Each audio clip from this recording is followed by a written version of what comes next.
தனுசு ராசிக்காரங்களுக்கு இந்த ஆண்டு பிறக்கிற போதே 4 கிரகங்கள் துணைக்கு இருக்குமா.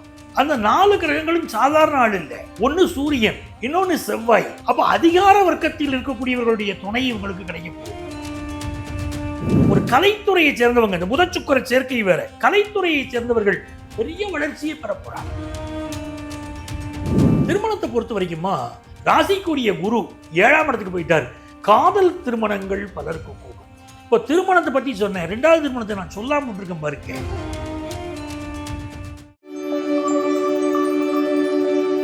தனுஷ் ராசினியர்களுக்கு 2026 எப்படி அமையும் சார்?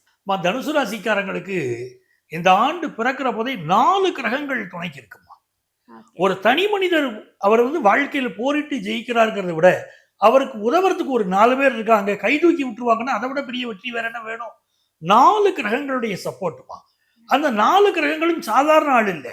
ஒன்னு சூரியன், இன்னொன்னு செவ்வாய். அப்ப அதிகார வர்க்கத்தில் இருக்கக்கூடியவர்களுடைய துணை இவங்களுக்கு கிடைக்க போகுது. இன்னொன்னு, இந்த சூரியன் செவ்வாய் இருக்கு அப்படிங்கும்போது தகப்பனார் வழி சொத்துக்கள், முன்னோர்கள் வழி சொத்துக்கள் இவங்களுக்கு பெரிய அளவுக்கு உதவி செய்ய போதுமா. அதே மாதிரி சூரியனும் புதனும் சேர்ந்து அவங்க ராசியில உட்கார்ந்து இருக்கிறாங்க. அப்ப என்ன ஆகுதுன்னா, ஒரு கலைத்துறையை சேர்ந்தவங்க, இந்த புதச்சுக்கர சேர்க்கை வேற, கலைத்துறையை சேர்ந்தவர்கள் பெரிய வளர்ச்சியை பெற போறாங்க. ஒரு சினி ஃபீல்டில் உட்கார்ந்துருக்காங்க, ஒரு சான்ஸ் எதிர்பார்த்துக்கிட்டு இருக்காங்க, நல்ல சான்ஸ் இந்த முறை கூடி வரும். திரைப்படத்துறை, நாடகத்துறை, இன்னும் கலையுடைய பல்வேறு பரிமாணங்களை சேர்ந்தவர்கள் நல்ல பரதநாட்டியமே படிக்கிறாங்க, இந்த வருஷம் அரங்கேற்றம் பண்ணுவாங்க. ஒரு மியூசிக் தெரிஞ்சவங்களா இருக்காங்க, பெரிய பெரிய வாய்ப்புகள் வரும். திரை இசை கலைஞர்கள், அதே மாதிரி கேமராமேன்கள், எடிட் பண்ணக்கூடியவங்க, தனுசு ராசியை சேர்ந்த கலைஞர்கள் எல்லோருக்கும் பெரிய ஒரு வெற்றி காத்திருக்கு. அதே மாதிரி இந்த ஆண்டு இப்ப உங்களுக்கு பாத்தீங்கன்னா தர்ம கர்மாதிபதி யோகத்தோடு பிறக்குது. இந்த யோகம் ஜோதிட சாஸ்திரத்துல தலை சிறந்த யோகம் சொல்றோம். யாருக்கெல்லாம் அந்த தசாபுத்தி, அதாவது சூரியன் புதனுடைய தசாபுத்திகள் யாருக்கெல்லாம் நடக்குதோ அவர்களுக்கெல்லாம் மிகப்பெரிய மேன்மைகள் காத்திருக்குமா. அரசியல்ல ஜொலிப்பாங்க, அரசு வேலைகளில் ஜொலிப்பார்கள், உறவுகளில் இவர்கள் இவங்க ஒரு தனித்துவமா தெரிவாங்க. 4 பேர் முன்னால் நடந்து போறாங்க, ஒரு திருமணத்தில் கலந்துக்கிறாங்க, பெரிய நிகழ்ச்சிகள் கலந்துக்கிறாங்க. இவர்கள் இந்த ஆண்டு தனித்துவமாக தெரிவார்கள். அப்படிப்பட்ட யோகமா இருக்கு. திருமணம் குடும்ப அமைப்பு எப்படி இருக்கு சார்? திருமணத்தை பொறுத்த வரைக்குமா 7ஆம் இடத்திற்குரிய புதன் ராசிக்கு வந்துட்டார். ராசிக்குரிய குரு 7ஆம் இடத்துக்கு போயிட்டார். இதயங்கள் மாறி எய்தி புக்க இதனார்கள் கம்பன் எழுதுறான். 2 இதயங்களும் மாறி போச்சு அப்படின்னு. காதல் திருமணங்கள் பலருக்கு கூடும். தனுசு ராசிக்காரங்களுக்கு காதல் திருமணங்கள் கைகூடும். 2வது, திருமண விஷயங்கள் மிகச்சிறப்பாக இந்த ஆண்டு கைகூடி வரும், அதுல சந்தேகம் இல்லை. இவர்களுக்கு என்ன ஒரு விஷயம் அப்படின்னு பாத்தீங்கன்னா, குரு 7ஆம் இடத்துல இருக்கார். வருஷம் துவங்குகிற போதே மிகப்பெரிய ஏற்றத்தை கொடுப்பார். ஃபாரின் ஆப்பர்ச்சுனிட்டி கொண்டு வந்து கொடுப்பாருமா. இப்ப வெளிநாட்டுல இருக்காங்க, வெளிநாட்டுல இருந்துகிட்டு கலப்பு திருமணங்கள் பலருக்கு கைகூடும். வேற ரேஸ் சேர்ந்தவங்களோட திருமணங்கள் கைகூடும். ஃபாரின் ஆப்பர்ச்சுனிட்டியை விரும்புறாங்க, நல்ல ஆப்பர்ச்சுனிட்டிஸ் வருமா. கடல் கடந்து போவதற்கு நல்ல ஆப்பர்ச்சுனிட்டிஸ் உங்களுக்கு கூடி வரும். ஸோ மேன்மையான நேரம், திருமண விஷயத்திலையும் மேன்மையான நேரம். இந்த திருமணம் ஆயிருச்சு, ஆனா அந்த திருமண வாழ்க்கையில கொஞ்சம் அனுசரிச்சு போக வேண்டிய அவசியமும் இந்த ஆண்டு இருக்கும். Okay, super sir. நிறைய பேருக்கு தொடர்ந்து தடைபட்டுக்கிட்டே இருக்கும். குழந்தைக்காக ரொம்ப எதிர்பார்த்து காத்திருப்பாங்க, அவங்களுக்கு எப்படி இருக்கும்? இப்போ திருமணத்தை பத்தி சொன்னேன், 2வது திருமணத்தை நான் சொல்லாம விட்டுருக்கேன் பாருங்க. 2வது திருமணம் கூடி வருமா. சூரியன் ராசியில உட்கார்ந்துட்டார். அது போக இவங்களுக்கு லாபாதிபதியா இருக்கக்கூடிய சுக்கிரனும் ராசியில உட்கார்ந்துட்டாரு. இது 7ஆம் இடத்து அதிபதி புதனும் ராசியில உட்கார்ந்துட்டாரு. அப்ப என்னன்னா 2வது திருமணம் அருமையான முறையில உங்களுக்கு கூடி வரும், அதுல சந்தேகம் இல்லை. கல்யாணம் ஆயிருச்சு, ஆனா குழந்தை பாக்கியம் நல்லா வேணுமே அப்படின்னு சொன்னா குரு இவர்களை பார்த்து கொண்டிருக்கிறார். ஆகவே நல்ல குழந்தை பாக்கியம் அமையும், அதுல சந்தேகம் இல்லை. நல்ல குழந்தை பாக்கியம் அமையும். இது வரைக்கும் ட்ரீட்மெண்ட்ல இருக்காங்கனாலும் ட்ரீட்மெண்ட் சக்சஸ் ஆகும். நல்ல குழந்தை பாக்கியம் அமைஞ்சிரும். சூப்பர். பண வரவு எப்படி இருக்கும் சார்? பண வரவு நல்ல வரவு இருக்கும். ஃபர்ஸ்ட் ஹாஃப்ல குரு பகவானே பார்க்கிறார், நல்ல வரவு இருக்கும். செகண்ட் ஹாஃப்ல பண வரவு இருக்கும், ஆனால் எப்படியாவது பணம் சம்பாதிக்கலாங்கிற எண்ணம் இருக்கும். குறுக்கு வழிகளில் பண வருமானம், திடீர் வருமானம் சிலருக்கு சேரும். சிலருக்கு பெரிய அதிர்ஷ்டத்துல வரும், சிலருக்கு குறுக்கு வழிகளில் பண வருமானம் வரும். Okay sir. ஓகே, கடன்ல இருந்து இவங்க மீண்டு வருவதற்கான வாய்ப்புகள் இருக்கா சார்? பண விஷயங்களை பொறுத்த வரைக்குமா கடனில் இருந்து மீண்டு வருவதற்கு இவர்களுக்கு நல்ல வாய்ப்பு இருக்கு. ஆனா செகண்ட் ஹாஃப்ல தேவையில்லாமல் புதிய கடன்களை வாங்கக்கூடிய அமைப்பு இருக்கு. அந்த கடன் வாங்குறதை இவங்க அவாய்ட் பண்ணணும். ஏன்னா செகண்ட் ஹாஃப் பொறுத்த வரைக்கும் இவங்களுக்கு பண தேவைகள் நிறைய இருக்கும். இல்லாட்டா இவங்க பணம் எங்கேயாவது போய் மாட்டிக்கிடும். பெரிய அளவுக்கு பணம் இருக்கும், எங்கேயாவது போய் மாட்டியிருக்கும். பெரிய அளவுக்கு தங்க நகை இருக்கும், எங்கேயாவது மாட்டிக்கிடும். அதே மாதிரி டாக்ஸ் கட்டாதவங்களாம் இந்த ஆண்டு சரியா டாக்ஸ் கட்டிடணும். ஒரு இன்கம் டாக்ஸ் ப்ராப்ளமோ ஜிஎஸ்டி ப்ராப்ளமோ அதிகம் சந்திக்கக்கூடிய ராசி வந்து தனுசு ராசி. அப்போ இவங்க வந்து டாக்ஸை சரியா கட்டிட்டாங்கனாலே இப்போ பிரச்சனை இல்லை. இல்லாவிட்டால் பணம் முடங்கி போகும், இவர்கள் வங்கி கணக்குகள் முடக்கப்படும் அப்படின்னு இருக்கு. அதனால இந்த ஆண்டு வந்து இவர்கள் அதுல கொஞ்சம் கவனமா தன்னுடைய பண விஷயங்களை கவனமா பாதுகாத்துக்கிடணும்.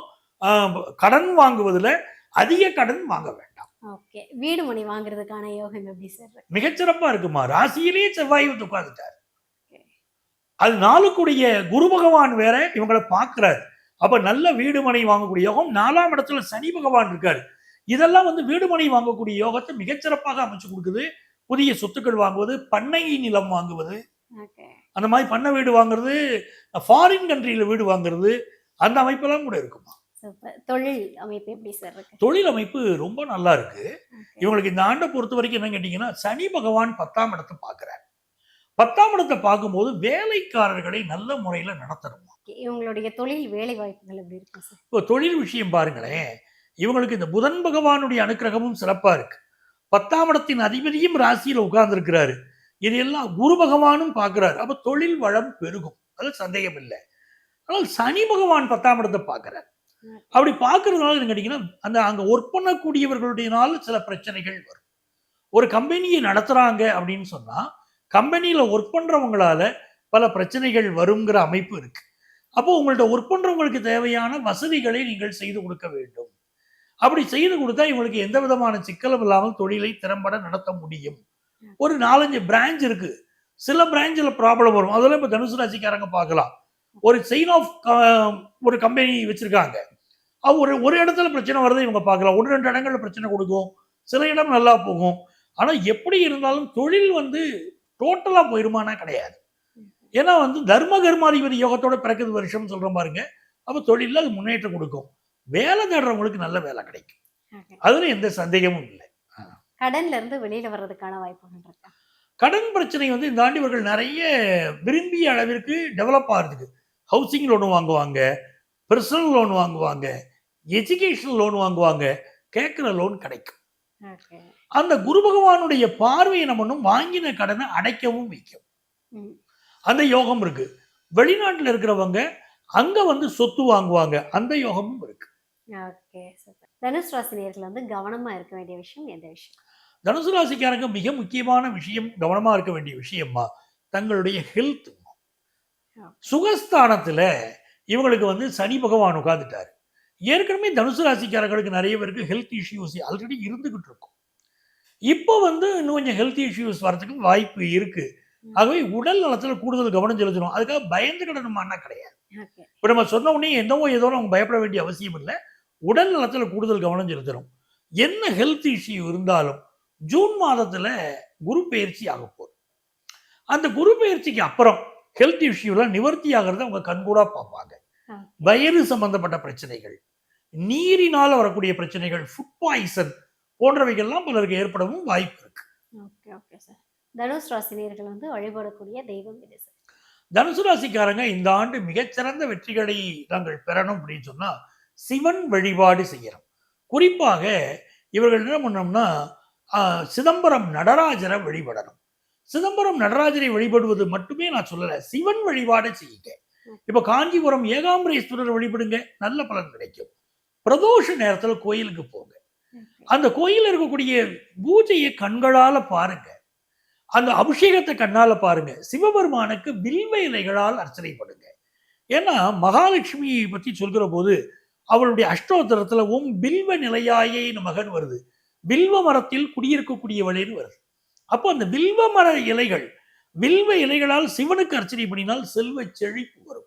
அதை இந்த ஆண்டு இவர்கள் வில்வ இலையினால் சிவபெருமானுக்கு அர்ச்சனை பண்ண சிவன் வழிபாடு பெரிய வெற்றியை கொடுக்கும் தனுசு ராசிக்காரர்களுக்கு.